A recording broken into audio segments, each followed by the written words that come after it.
painted a lot of churches and at different times, and I wanted to paint all the beautiful churches in Kansas City. Oh. And my granddaughter has a 2x2, little 2-inch by 2-inch oil painting of one of the churches in Kansas City, Kansas, Oh. in her dollhouse. Oh my goodness. So, but anyway, they're beautiful. Yeah. Beautiful architecture. Yeah. And it was a beautiful spring day. And this is wonderful. And I thank you very much for owning one of my pieces and remembering me. I feel like those are little ambassadors of myself to other people. And this painting is watercolor, which is one of the hardest mediums to use. I paint in oils, pastels, and watercolors. And this was about the same time, Easter, to paint this with those beautiful magnolias. I tell you, when I get to paint on location, I feel like I'm in heaven.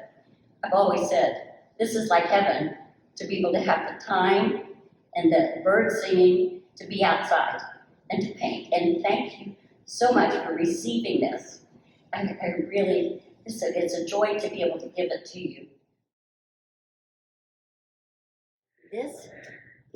These are my newer paintings that I've done, and I took pictures when I was visiting my sister in San Francisco. And I love Wayne Thiebaud's paintings of San Francisco, so that's why I did this road and all of these buildings. And I really like, just the sketchiness of this painting and the colors in this painting, but I still feel like it has depth going back to the other buildings. This one is a favorite scene of mine, and I did it from a photograph, but the photograph was just the starting point. This one is really much better. It's later in my life that I did this, and I used a trowel to kind of make this sky. I wanted the texture. Yeah. I put an underpainting, undercoated it, and then used a trowel to make these skies. And I love that smooth look and kind of the roughness. I think that all the textures are very fun. Oh, yeah. It was fun to do, and I stopped on that painting before it got too tight. Mm-hmm. Yeah.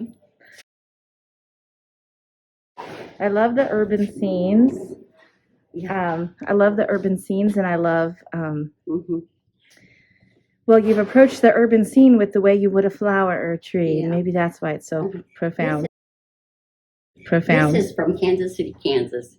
Everything is home. Yeah. Painting, you don't have to go very far to have a good subject. Everything is home. I love that. Yeah. So I was really excited, and I had another studio space that was half the size of this one, and I painted these two big, and they're memory paintings. This one and the other one are memories of my trips to the Flint Hills.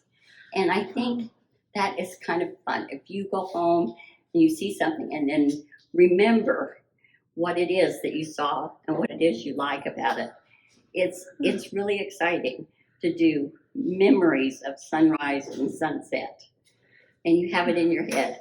And so these were done when I first moved in. This one, I wanted texture too. So it has a lot, it's an oil, but I put a lot of brush strokes.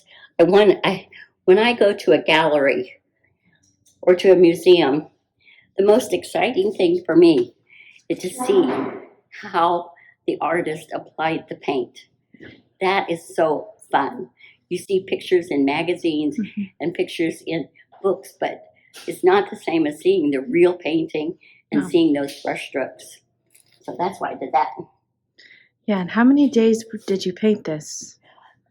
Really, I worked on it probably a month. I undercoated it with acrylic and really had a lot of other colors underneath to start. And then worked, and then I changed things. As I looked at it, I would change parts of it. I added that orange or the peachy color up there to go down here. Yeah.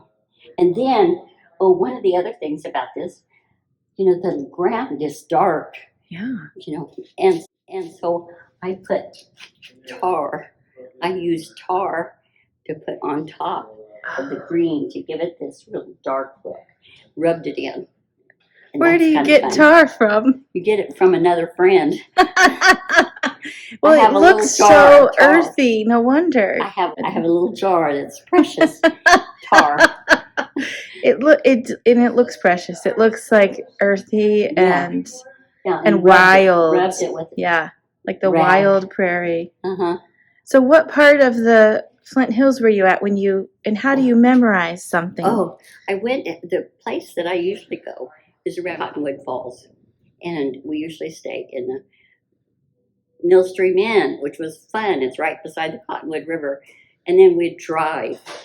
And there's an overlook on the way to Matfield Green.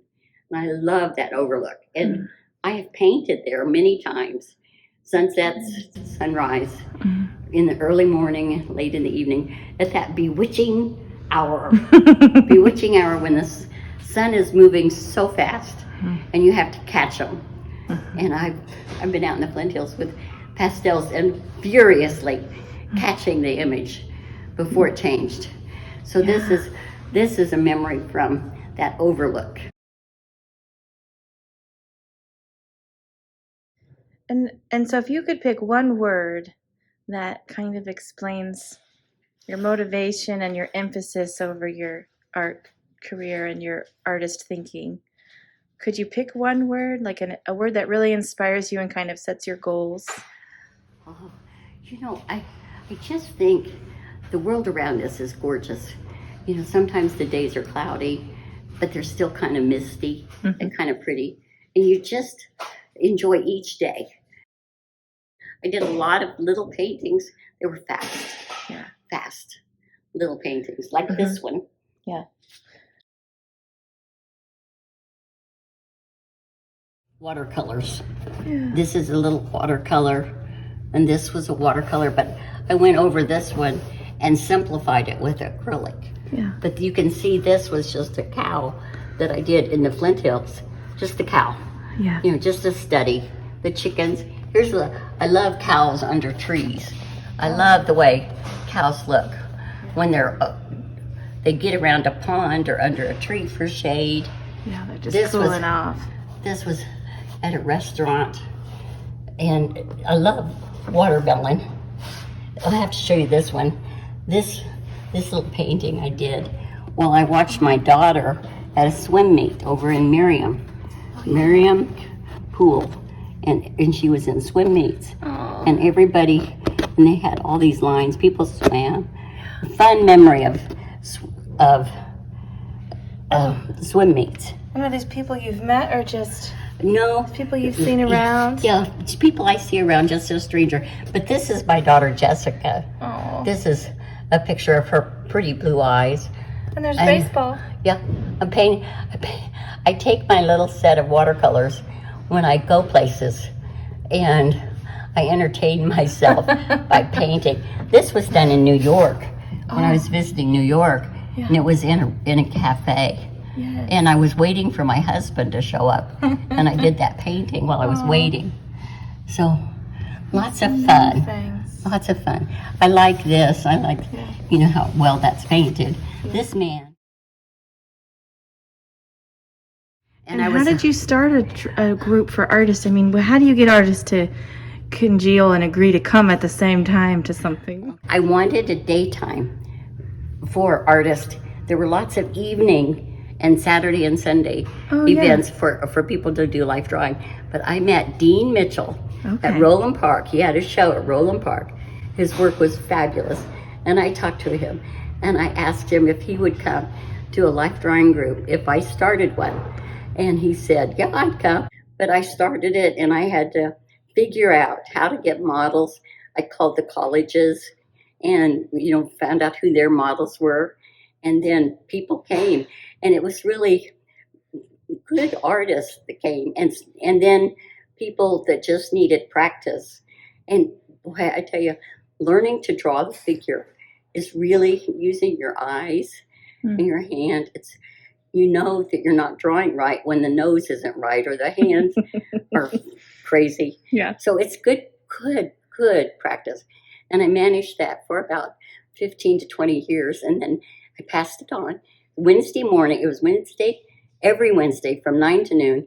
And it was the only reason we closed was if Shawnee Mission closed their schools, or if it was Christmas. And people came, like they would come once every 6 months, but they knew we had it. Yeah. And we usually had 12 to 17 people every week that came, and I paid the model and rent. Okay. You know. You did a lot of work. And do you know what year the first Fridays started happening downtown? I don't. Was that after that? I don't. Okay. Don't remember. I think it's been about 20 years, right? Yeah. 20 years. Yeah. But that life drawing group is still going on.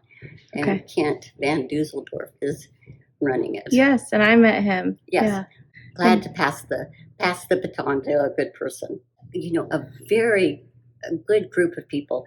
And every time we'd have a break, I would ask people to, if somebody new came, they had to introduce themselves. So anytime a new artist came in, which was maybe once a month, they had to introduce themselves, and then they had to answer a question.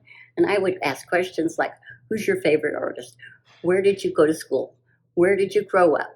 Mm-hmm. What size is your shoe? I mean, anything really to get people talking to each other. And they did. And it was very congenial. People loved the breaks. They would find somebody that was from the state that they grew up in, and they had a conversation. Mm-hmm. It was really wonderful. And I feel like the social part of the life drawing was as important as the drawing. Yeah. People felt loved. Yeah. That's wonderful. Well, thank you for sharing that story with me. You're welcome.